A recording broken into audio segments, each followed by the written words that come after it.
Olá, bem-vindos a mais uma exploração aqui com a gente.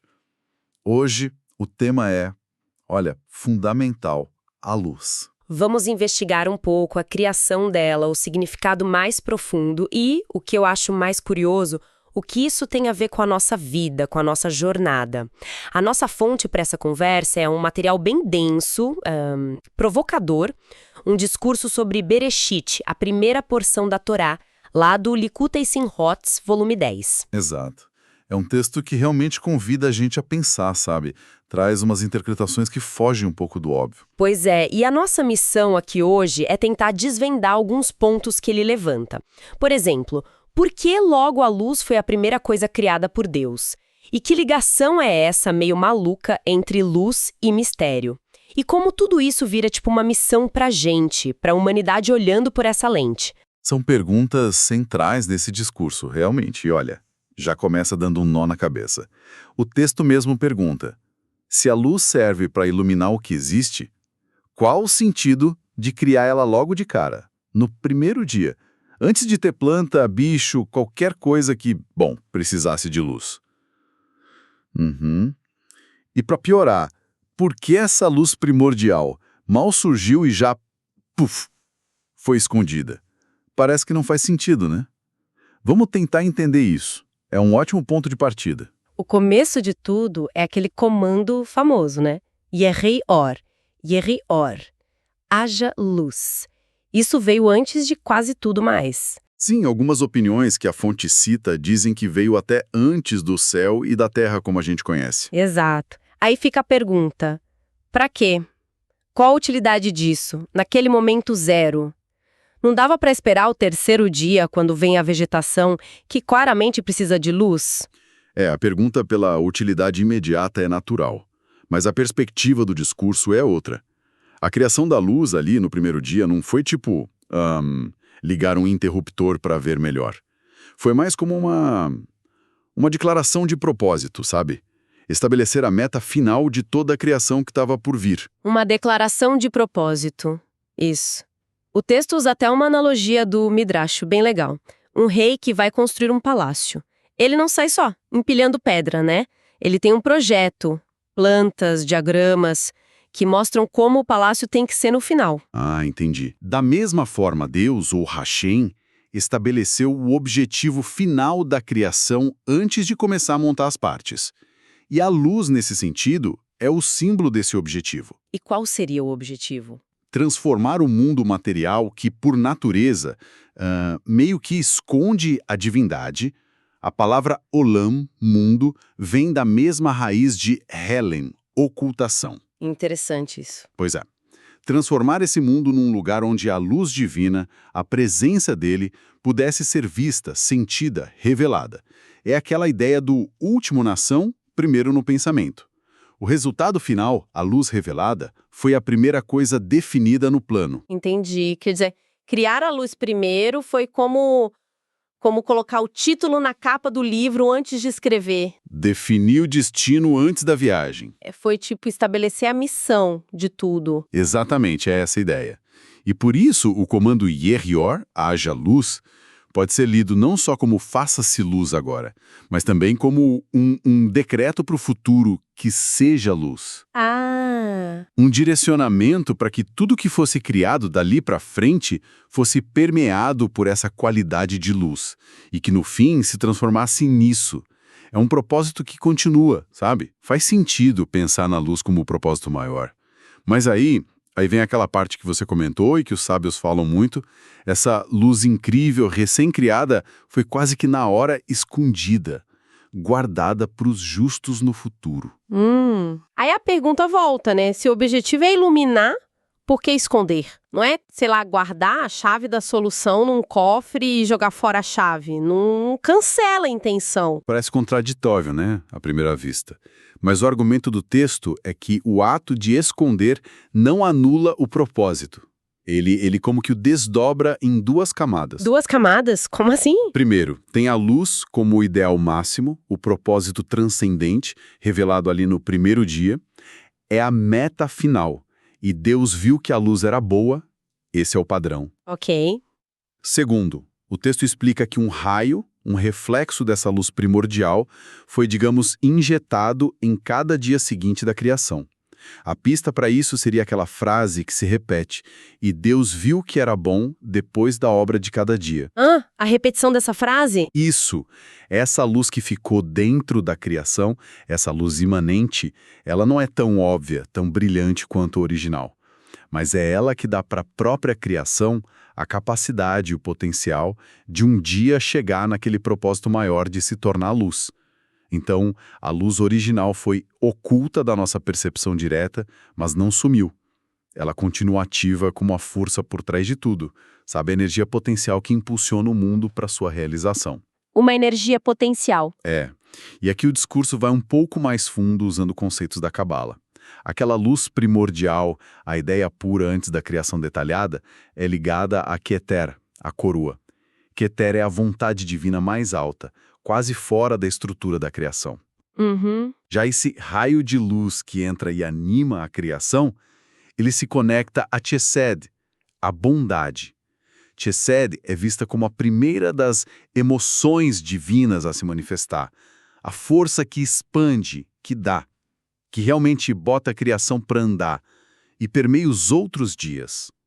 É como se Keter fosse a ideia genial e Chesed a energia amorosa que começa a colocar em prática.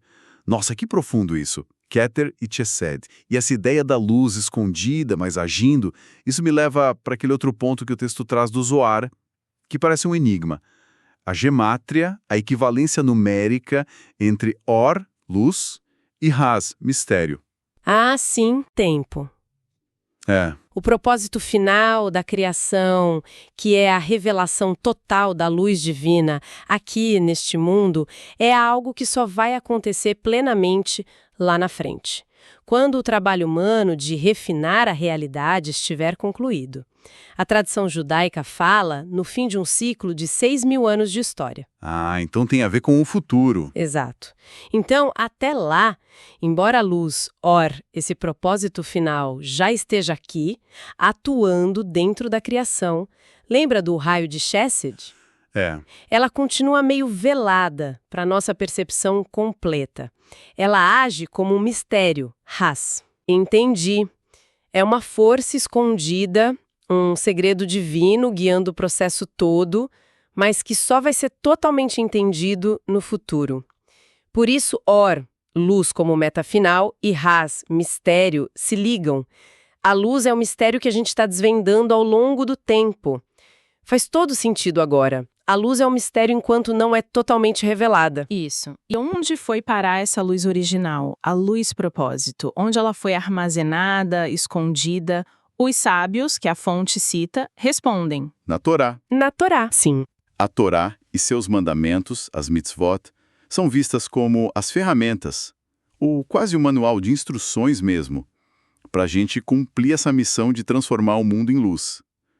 Então, a luz propósito, mesmo escondida, está ali, acessível. Quer dizer que estudar a Torá, praticar as mitzvot, é como acessar e liberar essa luz no mundo? Exatamente essa ideia. É a forma de trazer essa luz oculta à tona, aos poucos. Nossa, isso conecta tudo de um jeito bem prático, né? Leva direto para a nossa vida. O texto deixa isso claro. Yeheior, haja luz. Não foi só um comando lá atrás, não mesmo. É uma diretriz contínua para cada um. A missão seria, então, refinar o nosso próprio mundo, o ambiente, a vida interior, as ações, até que tudo isso vire luz. E o texto ainda dá uma provocada. Não basta só evitar o negativo, o afastar-se do mal.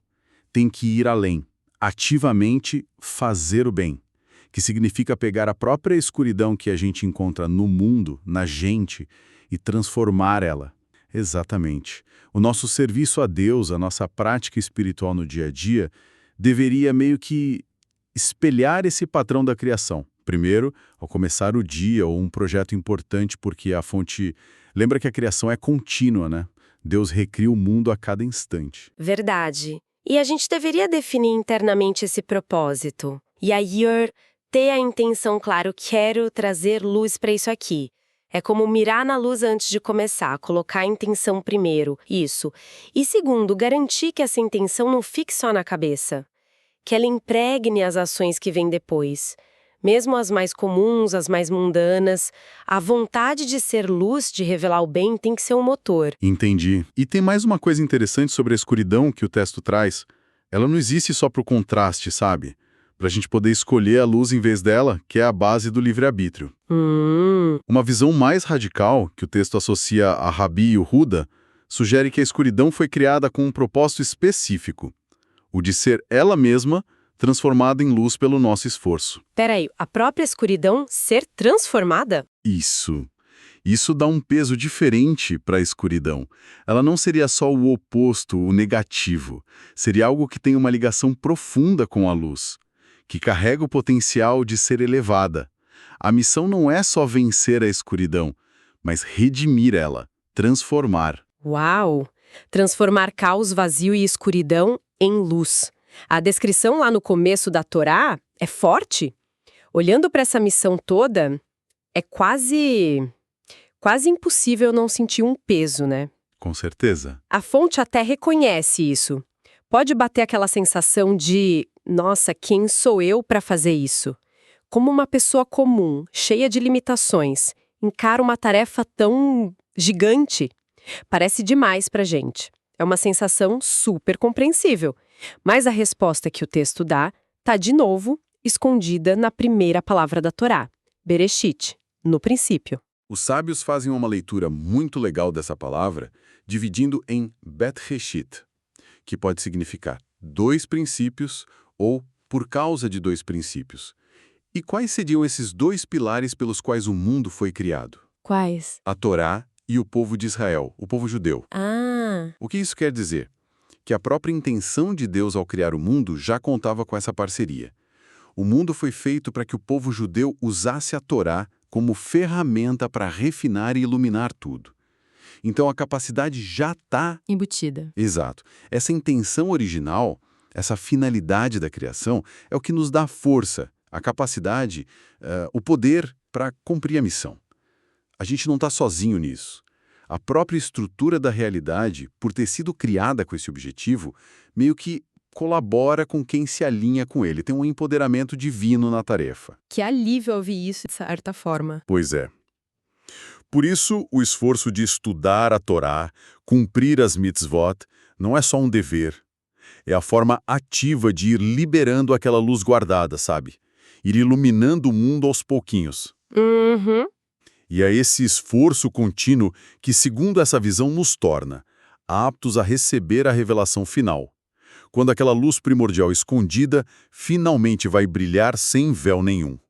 E aí, como diz o profeta Isaías, que o texto cita, a gente não vai mais precisar de sol ou lua, porque o próprio Deus vai ser a nossa luz eterna. Incrível. Bom, vamos dar uma amarrada então no que a gente explorou aqui? Vimos essa ideia da luz não só como algo físico, mas como o propósito central, a missão definida logo no comecinho da criação. Isso. Da nossa vista, mas que não sumiu. Ela continua ativa, pulsando, dentro de tudo, como um mistério agora a ser desvendado. E uma energia para ser liberada pelo nosso trabalho. Exatamente. E o material que a gente analisou deixa a gente com uma perspectiva bem dinâmica e até esperançosa, eu diria. A tradição judaica, especialmente nessa leitura racídica do discurso, reforça muito que a criação não é um evento do passado. É um processo vivo, contínuo. Deus renova tudo a cada instante. Essa ideia da criação contínua é muito forte. É sim. E isso leva a gente a uma reflexão final, talvez um convite para quem está acompanhando. Manda lá. Se cada instante é, na essência, um novo primeiro dia, sabe? Uma nova gênesis, uma nova chance de criar, como que essa consciência pode mudar o jeito como a gente encara a nossa missão diária? Boa pergunta. Como a gente pode, a cada momento, talvez, ao acordar ou antes de começar algo importante, reativar aquele comando dentro da gente. Yehia Orman, haja luz. E como a gente pode se engajar mais ativamente nessa tarefa de transformar não só o que parece neutro, mas até a escuridão que a gente encontra, as dificuldades dos desafios, as sombras, Transformar tudo isso em manifestação daquela luz original. Aquela luz que unifica e revela o propósito maior. Fica aí a provocação para pensar.